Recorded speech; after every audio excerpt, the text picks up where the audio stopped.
Hey guys, what's going on? Welcome back to another Foundry review. I'm Kylo here with the one, the only 97 Johnny Boy. Johnny, how are you doing today? Hey, what's up, guys? I'm doing pretty good. Really excited to be back for another review with you today, my man. So, why don't you tell everyone here what we're reviewing today? So, we are reviewing Hereditary today, something that's been in the making for quite a while, but it's still a decent psychological horror film. I hear it is also kind of a drama, but I don't know. It's kind of touch and go for me. It was a different film whenever it came out, but yeah. So we're gonna like touch some key topics in there and what's going on, and yeah. Yeah, So I really, really enjoyed this movie. I thought this movie was pretty fucking good. It took me a long time to see it, but I enjoyed it for the most part. Um, yeah, like you said, big family drama, a thriller. There were a lot of like horror tones with it, and not a lot of like good like. I wouldn't even say they're good. Like a lot of fun jump scares, And I know like a lot of modern or contemporary horror movies. That's what they like need, like in order to get a scare out of the audience. And this movie didn't need it at all, which I really appreciated. It was very spooky. And something that always kind of gets me, it's like the is possession. Possession when you add a little mix of with the church in there, with satanic kind of stuff, and I say there was a lot of that, wouldn't you? yeah, I would. It's interesting, especially the grandma like kind of touching base and like being mostly wrapped up with Charlie, I think is her name. I forget the actress's name, but Charlie, kind of which is the younger sibling in the family. which was interesting. Like the first time I watched it, I never really realized what was going on until I like watched it again, and then I was like fully able to realize, even though they were kind of like giving specific hints towards what was going on. But yeah, like the grandma kind of being a little crazy. Poured a lot of like occult stuff into Charlie without her really knowing, and it was just, I don't know, it was kind of insane like looking back at it. Yeah, But this grandma was off her fucking top. Like she was mental with that kid, or like she tried to like mother that child because even when the grandma died, Charlie was like, "Who's gonna take care of me now?" Because they were just so close, and it was just like this dominant relationship of the grandma trying to have as much influence as possible over Charlie, because they wanted to use Charlie's body as a vessel for was it one of the kings of hell, right? something like that, some sort of Prince of Darkness, or I Yeah, don't his know. name Like, is his it name is was, Payman, which is like one of the most infamous like demons out there, like head honcho at head ass demon, like mhm. fucking pretty crazy. Yeah, which was really interesting because there was a lot of symbolism in that movie leading up to it as well. As with all the decapitation, like Charlie would she's a bit of a social outcast. She kind of was a little bit crazy herself, She was really different and did not fit in at all with her like cutting up her toys and then cutting up even dead birds and whatnot, which is pretty crazy. But I honestly thought that she was gonna be like a main character of the film too. But like, I would say like what, like 30% through the movie, she got killed off pretty quick.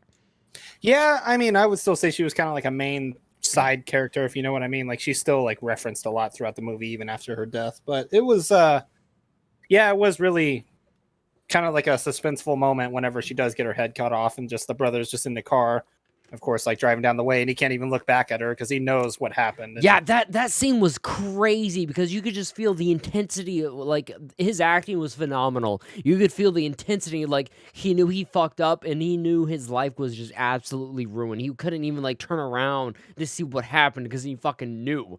That part was like devastating. But that was a great part. But like that whole situation was a catalyst for the rest of the movie, and just like the downfall of the family, of the husband, the wife, or the mother and the son, just like of them just falling apart with each other, and almost some sort of an alliance being created, of mhm. like also like the mother just straight up just blaming him and it's his fault.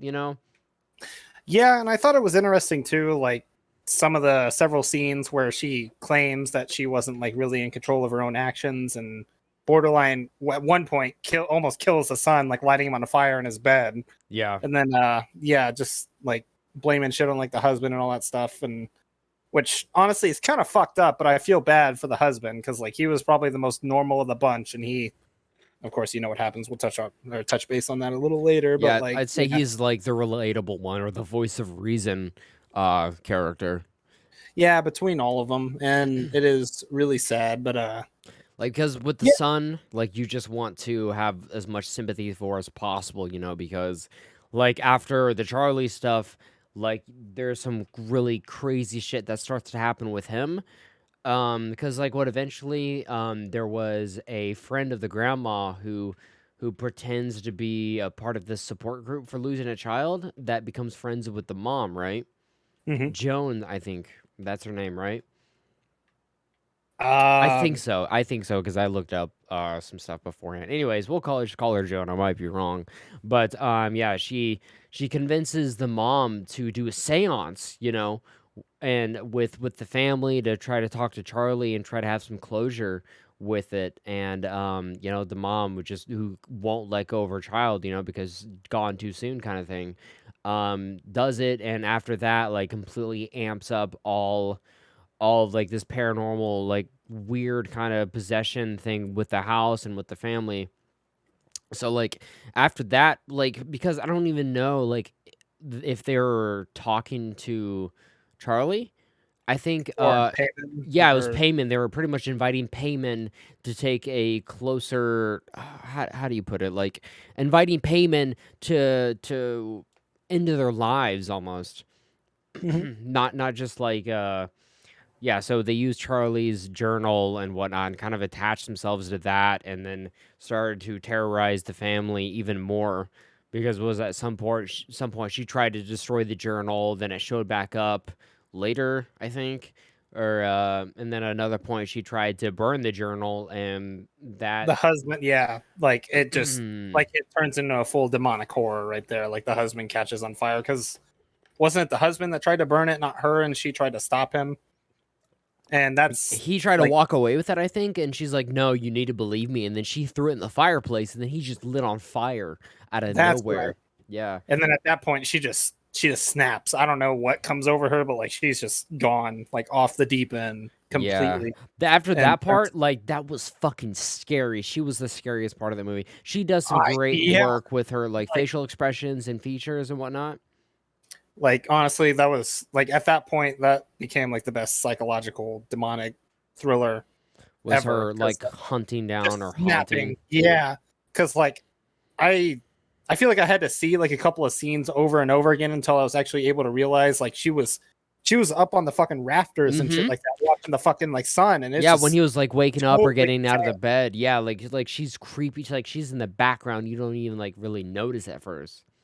And then like once you do notice, like all the shit's going on, and of course you get the crazy scene where she's chasing him around the house all the way up to the attic, and Yeah, of and course then like you get that one crazy ass scene where she's just banging her head like on top of the ceiling, like she's laying there like it's the floor, banging her head against the fucking door I trying to get in. just talking about it gives me goosebumps. Like that's how kind of like freaking scary it is.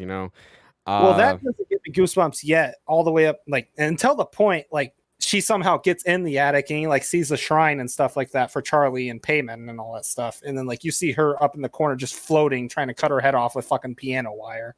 That shit was insane. Like, yeah, then all the cult members who are just naked, which were a bunch of actually were a bunch of neighbors and stuff like that, and there were actually a bunch of I think one of them was a teacher from the school. mhm. Which was really interesting because they were indirectly a part of their lives and stuff like that. And they were all a part of the grandma's cult, and even Joan like were there. And then so what does the son do? The only thing that like you can do in that situation was they jumped out of the window and killed himself. Yep.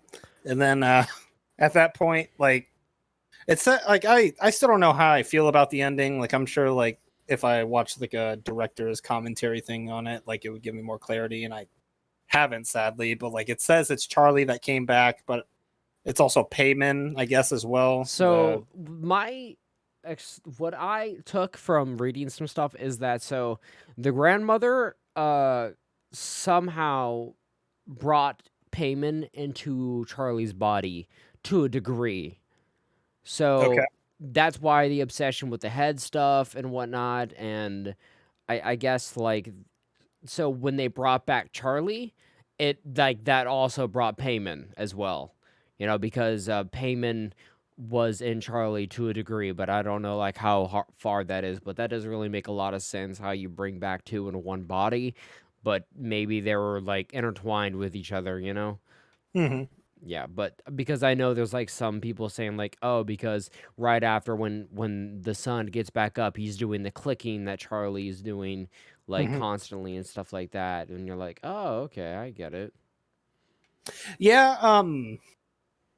Again, forgive me, it's been a while. Doesn't it turn out the grandma's not dead too? She's actually there at the ending as well, like trying to make sure like the thing like transpires correctly. Or No, whatever. she is dead. Her body was dug up. That's right, and she was just placed in the treehouse. Okay. Yeah, her body was just placed in the treehouse.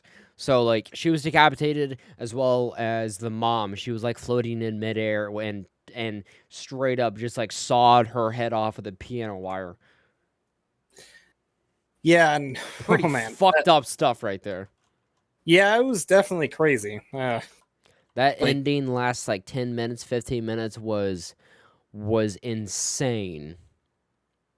yeah, and I remember when the trailer came out too. It was really crazy. Like I thought it was gonna go like a whole different direction, like more scary than thriller, but it turned out to be more thriller than scary Hmm. compared to like the ending, of course. But yeah, like I don't know. Like I know the cult's kind of like interest in that stuff. They were wanting like a I don't not immortality, but like their own sort of just reward for bringing Payman and or Charlie back to life.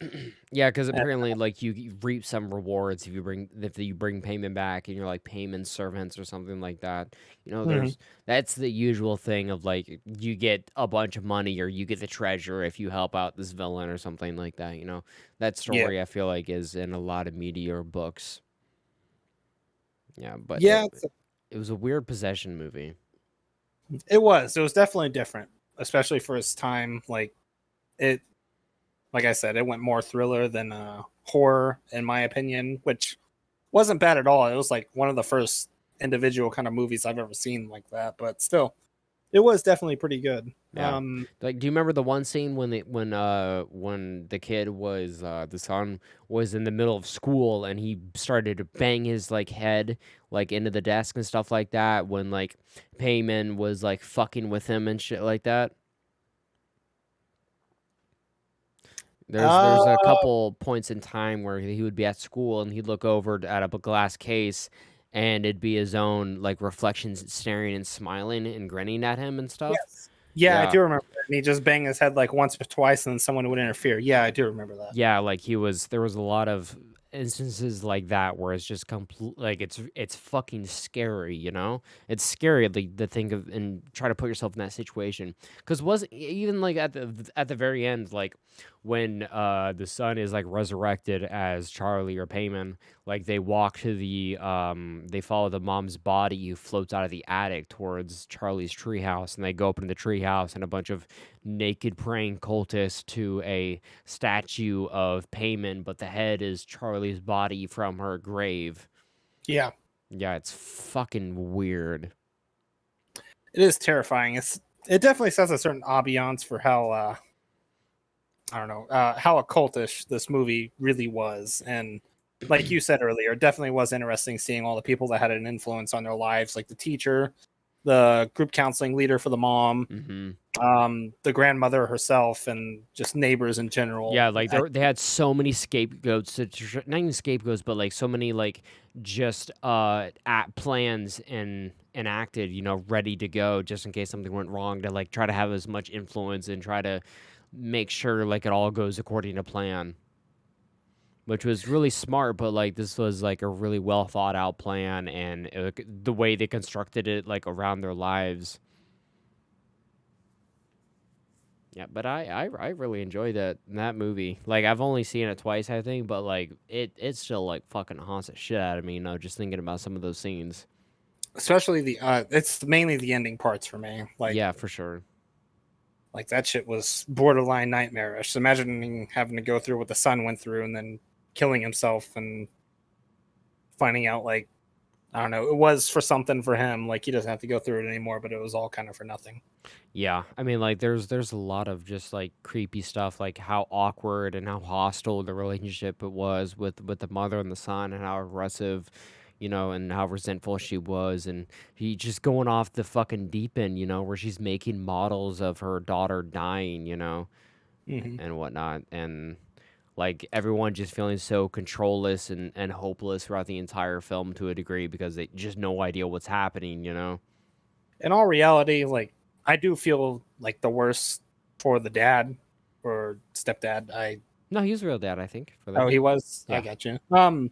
Yeah, because he was the one trying to keep it all together. He was that glue trying to keep the family like off the deep end. And I don't know, at that, like you said, at that certain point where she threw the Bible, or not the Bible, the journal in the fireplace, and he just like burns it. It was really fucked. Like, I did not expect that to happen at all.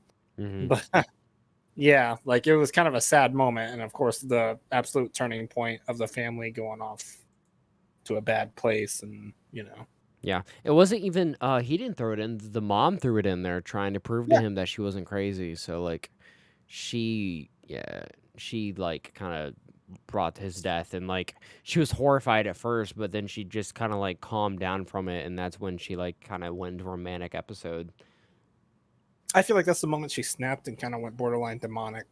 In which Yeah, I'm for still kind sure. of curious about that, because I don't know what really took a hold of her, especially like the scene whenever she's banging her head against the ceiling and she's just able to float there. And even then the Raptors part, like, that's one thing I kind of wished I would have known a little bit more about. And like I said, it would probably help with like a director's commentary or finding out a little bit more about that. I wish I could have, but I don't know if that was like something to do with like another demon that's working with Payment or something like Maybe that. Or maybe it was Payman that was behind it, or the cultists were behind it. you see, like, yeah, I could see that. I don't know, because there's so many spiritual things that have to do with that. Like, I know the cultists could. I don't know. I really don't know. It's Yeah, it's just it's hard to say for sure what it is. It would cool them to be like to know what it was, but at that point, I mean, like, there's just no way to explain it because it's just that's the end of the story. That's like the last piece of closure that we'll get for the family. mhm. Yeah. But yeah, overall, man, like this movie was fucking awesome. I'm really glad we got to do one because just like thinking of like we did Army of the Dead, of course, and I'm just trying to think of like like now I'm thinking of like horror movies that I just really really enjoyed. Like I would like to do the Witch at some point. That's a horror movie I fucking love as well. Mhm. And even though they were more on the thriller side, of course, but like just thinking about like some this is being one of them. Like this is one of my favorite horror movies that have come out in the last like 10 years for sure. I agree. Like, the ending, like you said, definitely gives me goosebumps and fucks me up. Like, It's the fucking ending. You go through all the family drama just for this bit. I'd say all the family drama was like some like set up the rest of the family, and seeing the family go through what they went through together was like horrifying. it was truly, yeah, it was insanity. It was just complete insanity. Yeah. Like, But should we go ahead and give it a wrap there for our review? Or we got anything else? I think we can go ahead and give it a riggedy wrap. All right. Well, Well, let's give it a point yeah, score. Oh, what's yeah, up?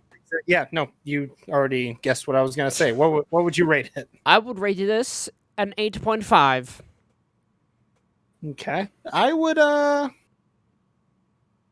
just because it's kind of a drama slash horror, I'd probably give it like an 8. Like, the ending totally did it for me. Like, I was a huge fan of that. Like, I mainly love the horror aspect, like the absolute scariest parts. Like, I Hmm. prefer that like every movie. But I think that's why like it made it to the Foundry is because the ending bits. If there were a little bit more of that in there, we definitely consider it more of a horror than a just kind of a drama thriller. psychological thriller horror, yeah. Yeah.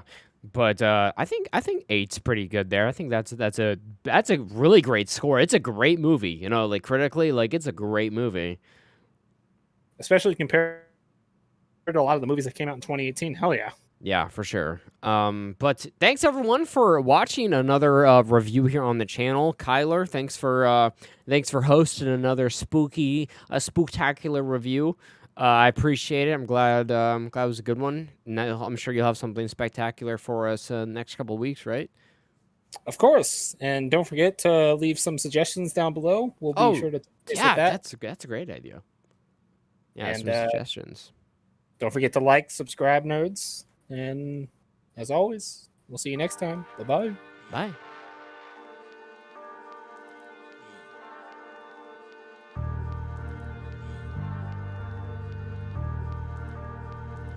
One day your walls